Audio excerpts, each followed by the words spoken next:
Story number 2, AITA for not giving up my seat on a plane so a mom could be with her kids. By you, Cool Shade Bro 17. I was on an 8-hour flight. I sat down in my aisle seat. A really loud mother came on with her teenage daughters. They came to my row and she asked me if I'd want to trade her seats a few rows back. I looked back to where she was pointing and it was a window seat next to 2 pretty large individuals. I respectfully declined. She started to get super irritated and went on a rant about how crazy her trip has been and how she didn't want to be separated from her daughters.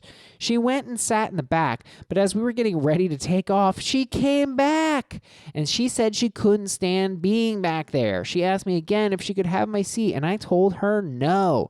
The lady told the attendant I wouldn't give up my seat so she could be with her daughters.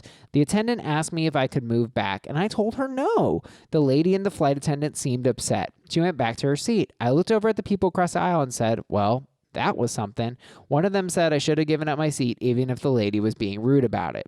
About halfway through the flight, the lady woke me up and said she was going to switch spots with her daughter since she couldn't be back there anymore. She sat down next to me and made her daughter sit in the back. I obviously think she was being an asshole, but was I also being an asshole for not giving up my seat? She's not the asshole. The mother, when she asked for the seats, you got to shoot your shot. I don't blame her for asking once. But the fact that she asked repeatedly and then had the nerve to wake this woman up while she was sleeping, wildly inappropriate. I have to say, I think it's a little bit of a hard line to be like, you have a right to your seat and you shouldn't accommodate people. But if you look back and you don't like what's being offered, you can say no. And I'm assuming that because this person didn't specify that they were, oh no, they did. They're teenage daughters.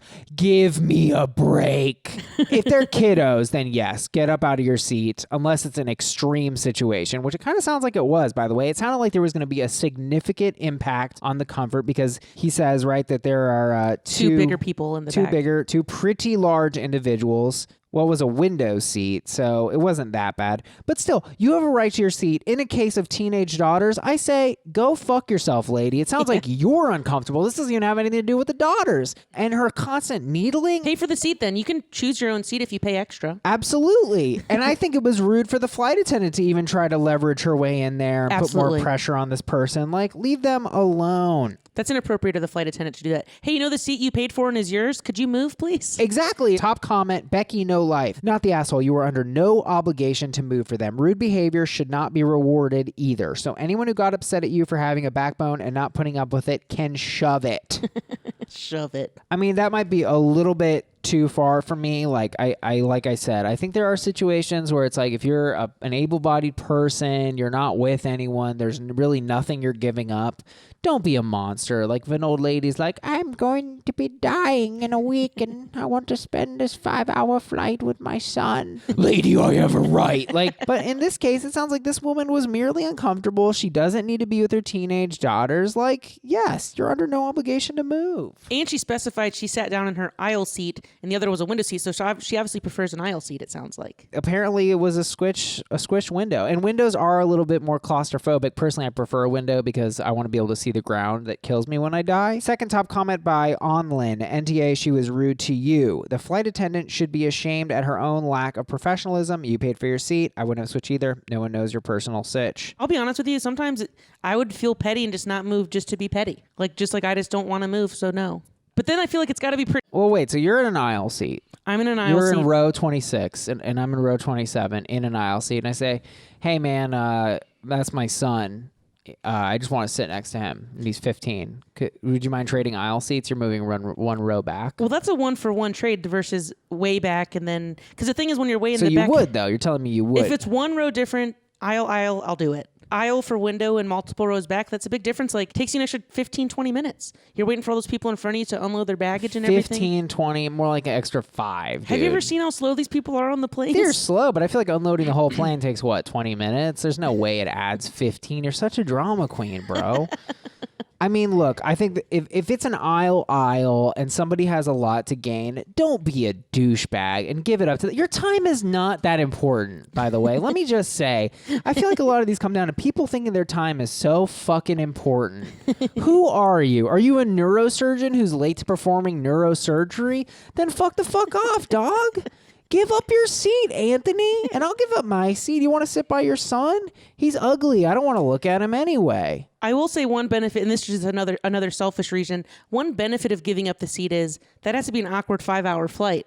You're sitting next to someone who's stewing. They can't sit by their mother. Some angry teen girl. Oh, well, he doesn't even mention the daughters, right? Well, that's got to be awkward, right? Wouldn't you think? Well, no, it would be awkward, but the fact that he doesn't mention them makes me think the daughter's like, yeah, I don't really give a shit about my mom. She's like making it a thing. I just but, want like, to text. Yeah, how do we get text? Do you have personal hotspot? Can I use your hotspot? I'm trying to listen to the Asshole podcast.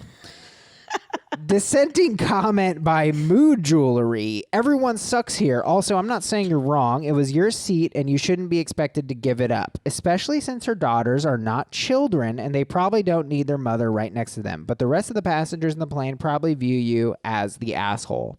See, I think this is the exact kind of shit that's the same two people from the first story where it's like, dude, I don't care what other people think when they're clearly wrong. Like, just because someone asked you for something, that is the thing. I feel like sometimes people ask for things and they don't even really realize that they are asking. She is asking, which means the answer can be no. That's the beauty of asking, folks. Right. I don't care that the other passengers view this guy as an a-hole. Why? This lady seems really annoying and really entitled because the person opens up with a really loud mother came on with her teen daughters. Seems like a nightmare. She did come back repeatedly, which was also a little rude. And then she even sent her daughter back there, which is proof that, like, this maybe wasn't so much about the whole daughter thing and more about she being uncomfortable. Yeah. I say, look, folks, you got to be assertive on the plane. It's a freaking dog-eat-dog world up there.